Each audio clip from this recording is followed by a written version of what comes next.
Assalamualaikum warahmatullahi wabarakatuh. Selamat pagi anak-anak, selamat bergabung dengan saya Ibu Uun Hairunisa yang kali ini akan mengajar mata pelajaran Ilmu Pengetahuan Alam kelas 9 dari semester 1 sampai dengan semester kedua. Baik anak-anak, di tengah pandemi kali ini, insya Allah kita masih melakukan proses pembelajaran secara online. Ya, saya ucapkan salam kenal untuk siswa-siswi kelas 9B dan 9C, karena tahun ini insya Allah saya akan mengajar mapel di kelas kalian. Baik, untuk materi pertama yang akan kita bahas di kelas 9 adalah sistem reproduksi pada manusia. Ya, ada yang tahu apa itu reproduksi? Saya rasa di kelas 7 kalian sudah mempelajari tentang ciri makhluk hidup. Salah satunya adalah berkembang biak atau bereproduksi. Untuk sistem reproduksi pada manusia, kita akan membahas di sini ada 5 cakupan materi. Yang pertama yaitu tentang pembelahan sel. Nanti kita akan mempelajari apa itu pembelahan sel, terus bagaimana proses pembelahan sel, dan apa saja jenis-jenis dari pembelahan sel. Lalu yang kedua, materinya adalah tentang struktur dan organ reproduksi pada pria. Yang ketiga adalah kita akan membahas tentang struktur dan organ reproduksi pada wanita. Lalu yang keempat, kita akan membahas tentang siklus menstruasi, fertilisasi, dan kehamilan ya. Dimana nanti saat kita sampai pada materi ini, saya akan mengajarkan mengapa wanita yang mengalami proses menstruasi biasanya akan mengalami perubahan emosi. Baik, selanjutnya materi yang kelima yaitu kita akan mempelajari tentang penyakit pada sistem reproduksi dan bagaimana cara untuk mencegahnya. Baik anak-anak, sebelum kita membahas kesemuanya, yang pertama kita akan membahas tentang pembelahan sel. Oh ya, KD-nya yang akan kita bahas kali ini adalah KD 3.1, yaitu menghubungkan sistem reproduksi pada manusia dan gangguan pada sistem reproduksi dengan pola hidup yang menunjang kesehatan reproduksi. Baik, pembelahan sel. Saya rasa di kelas 7 kalian sudah mempelajari tentang sel ya.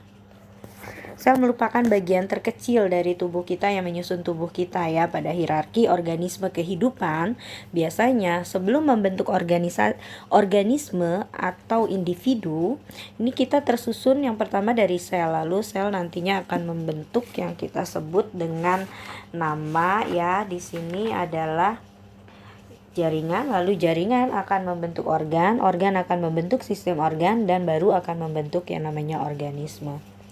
Baik, pembelahan sel. Secara umum, pembelahan sel dapat diartikan merupakan proses di mana sel membelah diri menjadi 2 atau lebih. Pada pembelahan sel di sini memiliki tujuan. Tujuannya yang pertama adalah tujuan dari pembelahan sel itu sendiri yaitu untuk pertumbuhan. Mengapa sel digunakan untuk pertumbuhan, memiliki tujuan untuk pertumbuhan? Jadi masih ingatkah kalian bahwa salah satu ciri makhluk hidup adalah mengalami pertumbuhan, di mana kita katakan bahwa pertumbuhan itu adalah proses penambahan ukuran yang tidak bisa balik lagi seperti semula. Contohnya, ketika kalian bertambah tinggi, nggak mungkin kan kalian akan menjadi pendek kembali, ya. Itu adalah contoh pertumbuhan. Kita lihat di sini tujuan pembelahan sel di sini ada dari bayi sampai kalian bayi, anak-anak, remaja sampai kalian dewasa, ini mengalami yang namanya proses pertumbuhan. Nah, proses pertumbuhan ini karena adanya proses pembelahan sel. Ya, contoh yang kedua kita lihat di sini ada proses pertumbuhan pada tumbuhan dari kecambah sampai tanamannya memiliki bunga. Lalu tujuan pembelahan sel yang kedua adalah untuk perbaikan ya. Untuk perbaikan di sini yaitu, pernahkah kalian mengalami luka pada bagian tubuh kalian?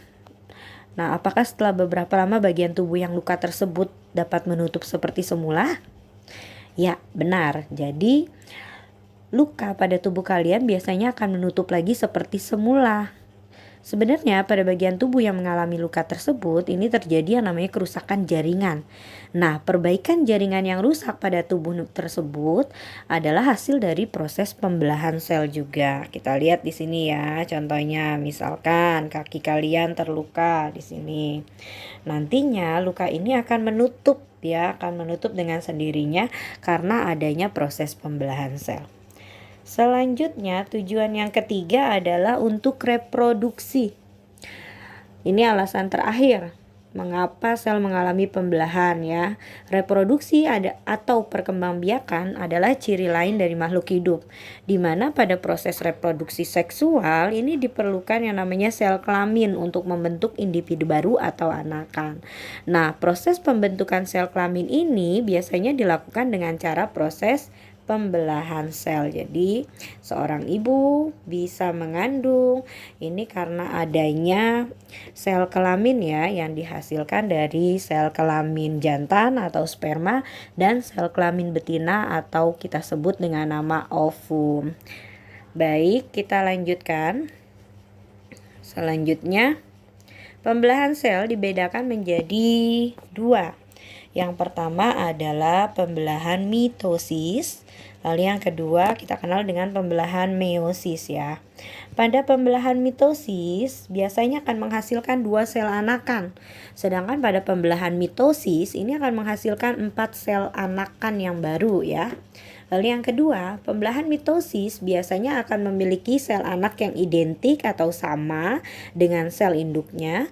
Sedangkan pada pembelahan meiosis biasanya sel anak tidak identik atau tidak sama persis dengan sel induknya. Yang ketiga, pada pembelahan mitosis, kromosom sel anak sama dengan sel induknya atau diploid kita sebutnya, atau dilambangkan dengan 2N ya. Sedangkan pada pembelahan meiosis biasanya kromosom sel anak setengah dari sel induk atau haploid atau kita lambangkan dengan N. Lalu yang keempat, untuk pembelahan mitosis ini biasanya terjadi pada sel tubuh dalam proses pertumbuhan, perbaikan, dan reproduksi aseksual. Nah, apa sih reproduksi aseksual? Reproduksi aseksual ini adalah reproduksi tanpa perkawinan atau tidak adanya proses pertemuan 2 sel gamet. Biasanya reproduksi aseksual ini dilakukan oleh tumbuhan dan hewan tingkat rendah. Ya, contohnya yang paling mudah. Kalian tahu amuba? Nah, amuba itu melakukan proses perkembangbiakan atau reproduksi dengan cara membelah diri.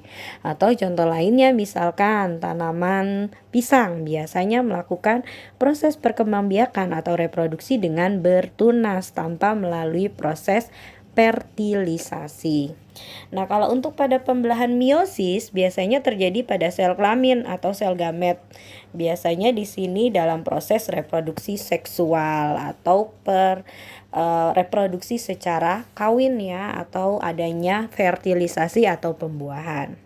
Baik, kita lanjut. Sebelum kita membahas tahapan atau fase pembelahan sel, kita lihat dulu ya, di sini ada sel.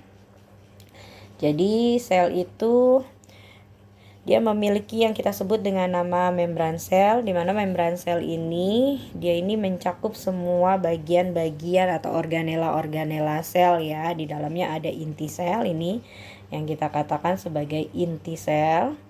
Lalu di sini kita bisa lihat kembali. Oke, biar lebih jelas. Ini ada di dalam inti sel atau nukleus ini. Ya, nukleus. Kita lihat ini adalah inti sel atau nukleus. Dia terdapat nukleus plasma, nukleus, membran inti ya. Nantinya ini yang akan berperan dalam proses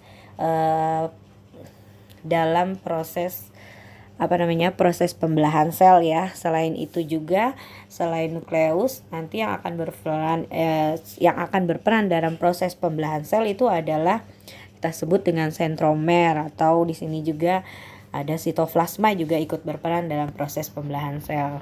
Nah, ini kita lihat ada bagian-bagian dari sel. Ini ada sitoplasma, membran sel, ada lisosom, sentrior, aparatus Golgi, lalu mitokondria, ada ribosom, ada retikulum endoplasma kasar dengan yang halus. Baik, kita masuk ke tahapan atau fase pembelahan sel. Kita lihat tahapan yang pertama, yaitu fase pembelahan mitosis ya. Pada fase pembelahan mitosis ini ada 4 tahapan yang akan dilewati. Yang pertama adalah profase, lalu ada metafase, selanjutnya anafase, dan yang terakhir adalah telofase ya. Jadi ada 4 tahapan pembelahan mitosis. Ada profase, metafase, anafase, dengan telofase. Baik, Ibu jelaskan satu persatu. Jadi untuk tahapan yang pertama yaitu tahapan profase. Kita lihat gambarnya di sini. Untuk profase biasanya di sini yang pertama, benang-benang kromatid dia akan memadat membentuk kromosom. Nah, kalian bisa lihat di sini gambarnya yang warnanya ungu, ada merah, ada biru ya itu. Jadi benang-benang kromatidnya ini akan memadat. Yang ini benang kromatid memadat membentuk kromosom. Selanjutnya yang kedua adalah di sini bagian dari inti dia atau membran intinya ini, kalian bisa lihat segmen-segmen yang Ibu lingkari, ini akan mulai rusak dan membentuk bagian-bagian kecil. Nah, ini membentuk bagian-bagian kecil atau yang kita sebut membentuk fragmen ya. Selanjutnya di sini sentromernya ini, apa sih sentromer ya? Kalian pasti sering dengar nih, apa itu sentromer ya? Sentromer ini adalah bagian dari kromosom yang merupakan tempat melekatnya kromatid ya. Kromatid yang saudara dan tempat pelekatan benang spidel pada saat proses pembelahan. Nah, di mana nantinya kita lihat sentromer di sini. Ya, sentromer membelah dan memisah menuju ke kutub yang berbeda. Ini ada 2 kutub ya. Selanjutnya yang terakhir yaitu dia akan membentuk gelondong. Nah, ini ya gelondong. Gelondong pemisah atau benang spidel. Itu pada tahap profase. Selanjutnya tahapan yang kedua kita lihat di sini yaitu metafase. Pada metafase kita lihat kromosomnya akan berjejer ya. Ini kromosom akan berjejer pada bidang pembelahan, pada bagian tengah bidang pembelahan. Selanjutnya kita lihat kembali untuk sentromer. Jadi sentromernya ini sudah tepat berada di bagian kutub ya untuk sentromernya. Baik, tahapan yang ketiga yaitu anafase. Kita lihat untuk tahapan anafase. Ya, untuk anafase di sini dia kromatidnya, ini kromatid ya. Ya, kromatid yang saudara